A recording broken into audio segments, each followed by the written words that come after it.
Panibagong oportunidad para makapagtrabaho abroad.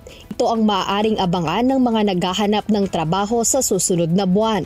Ayon sa Department of Migrant Workers, magbubukas ang bansang Croatia ng mga trabaho sa hotel simula Abril hanggang Mayo ngayong taon.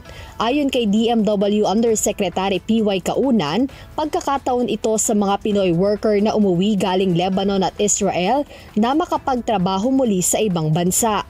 Doon sa mga nabalita nating signing, isahin ko na yung sa Croatia, magbi-bring about to ng isang government-to-government program para sa, ang unang-una ay hotel workers.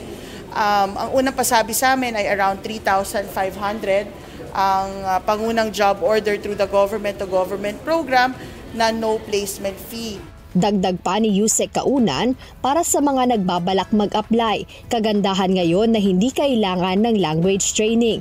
Magtungo lamang sa tanggapan ng DMW o kaya sa Government-to-Government Placement Bureau ng ahensya upang matulungan sa pag-a-apply. Malaking bagay din aniya ang pagkakaroon ng experience sa trabaho upang madaling matanggap.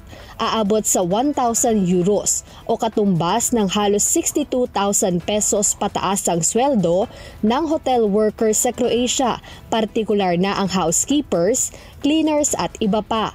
Samantala, kasama sa target ng DMW ngayong taon ay mapalawig pa ang pagkakaroon ng country-exclusive job fairs. Lalo pa at maraming job seeker ang nagpakita ng kanilang interes sa mga naunang inorganisa ng ahensya.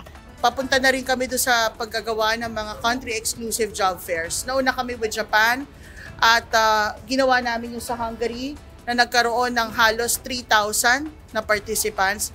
At ngayon niluluto naman namin dahil sa naging interes ng ating mga kababayan, i-anunsyo na lang namin magkakaroon kami ng Finland exclusive job fair.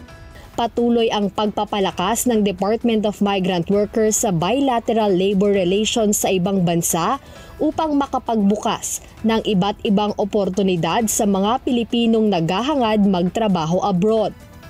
Jed Meresina, UNTV News and Rescue. Diyos ang aming sandigan, serbisyo publiko ang aming pinahahalagahan.